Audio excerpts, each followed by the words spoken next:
briefly, the Noah story is about our own personal floods as well. And we're going to lay out a few steps or a few elements of struggles that Swedenborg talks about. Major life transitions, that's one way you could call them. He calls them temptations, spiritual struggles. They involve hardship as a consequence of old mindsets coming to a head, hitting bottom, trials and struggles as the old beliefs and ways of operating break down. There's confusion in the transition process of gradual realizations and learning. There's reemergence of deeply rooted good priorities to get us through, which that would be the remnant. And there's new clarity and peace when liberated from old habits and misconceptions. That's we're all on dry land. And these all have a direct analog in this story, and we're going to look at what those are. But first, you may wonder what would the flood story actually be like as applied to a human being? So we're going to show that to you now. We actually have a story, a personal story that is going to be told here, that this is somebody with their own arc, and how this became very real for them. So let's take a look. At the end of my 4th grade year, we found out that my mom had an inoperable brain tumor. By the fall of my 5th grade year, she died. And I remember thinking back on it, it just felt like the color was drained from my life. Any of that sort of sprouting of passions that I had through early elementary school just kind of stalled out. In the year after my mom died, I ended up having these amazing spiritual dreams. And in the final of them, I felt like I went into heaven and met her. And light was everywhere. Even God was on this throne, and we were dancing. And she gave me the message, you're not going to be able to see me or connect to me for a long time. And even then, I remember feeling this sense of apprehension, this premonition that I was going to be going down into this dark place where I couldn't have any conscious contact with heaven. And sure enough, I went into a very dark place.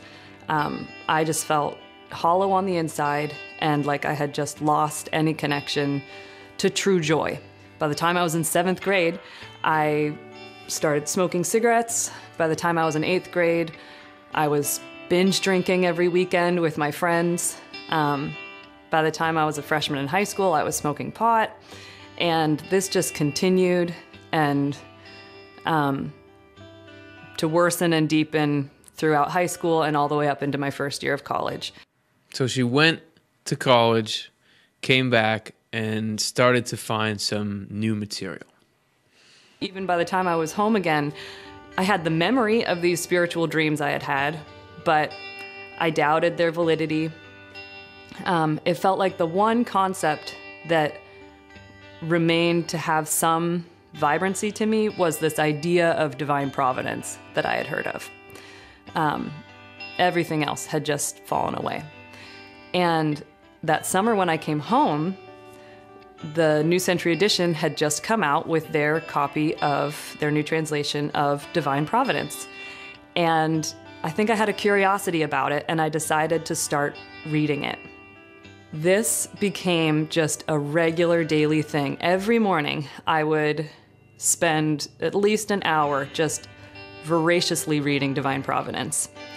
And then every night, I would go out and just get drunk with my friends and smoke pot and just be, continued to be just completely immersed in all of these outward and, harmful behaviors and relationships. But I kept reading Divine Providence, and I see now that just through reading and bringing these ideas into my mind was actually, kind of like collecting the wood to build this ark. I remember the moment when I left my front door, I was halfway to my car, and I just had a thought. You know what's gonna happen when you get in your car and you go out. You know you're gonna get drunk, you know you're just gonna smoke, you know you're gonna regret the things you do with people. Why not just go back inside? And I did. I turned around. It might have been that moment, like this conscious turning that happened, where suddenly I had this new mind that was existing above this will that was just completely controlling me, of just compulsively going out and doing the same old thing that I'd been doing for years and years. ever since sort of the trauma of losing my mom. I ended up having just the most intense dream. We're going to look at that dream now, and you I'm just giving you a little buffer here because we're going to get into some very intense correspondential imagery in her dream. So send the kids out of the room.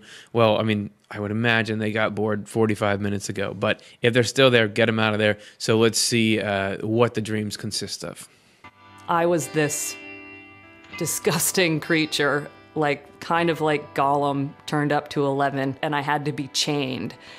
But I had this awareness of who was holding the leash, and it was this demonic figure, the epitome of manipulation and domination, just sort of powerful presence that was holding this leash that was connected to the chain that was around my neck.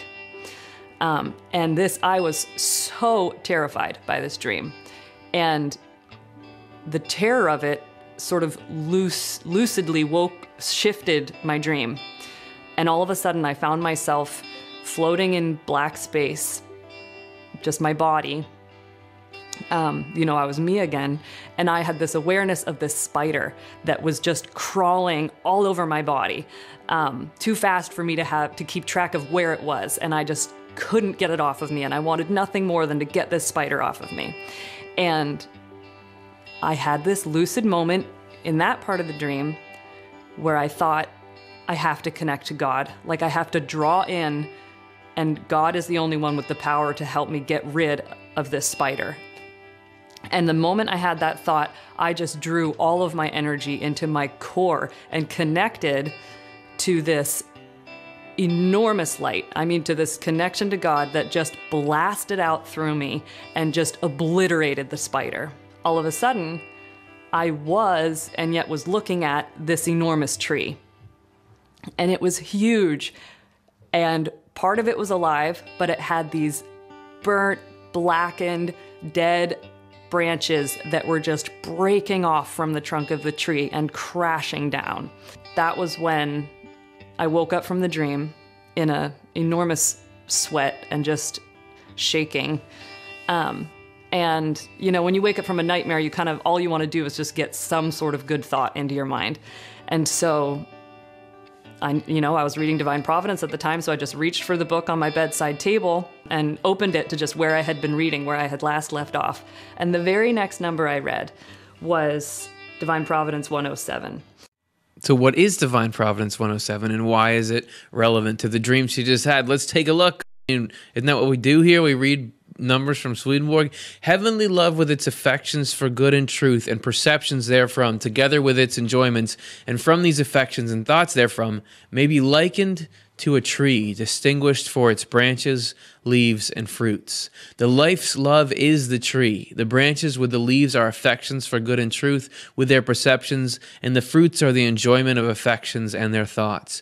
But infernal love with its affections for evil and falsity, which are lusts, together with the enjoyment of these lusts and thoughts therefrom, may be likened to a spider with its surrounding web. The love itself is the spider. The lusts of evil and falsity with their interior subtleties are the net-like threads nearest the spider's seat, and the enjoyments of these lusts with their deceitful devices are the remoter threads where the flies are caught on the wing and are ensnared and eaten. So there you have, these intense dreams, and with two of the primary symbols were a spider and a tree, and then that pops up right there. So I think that's cool, and so did she. So here's the end of the story.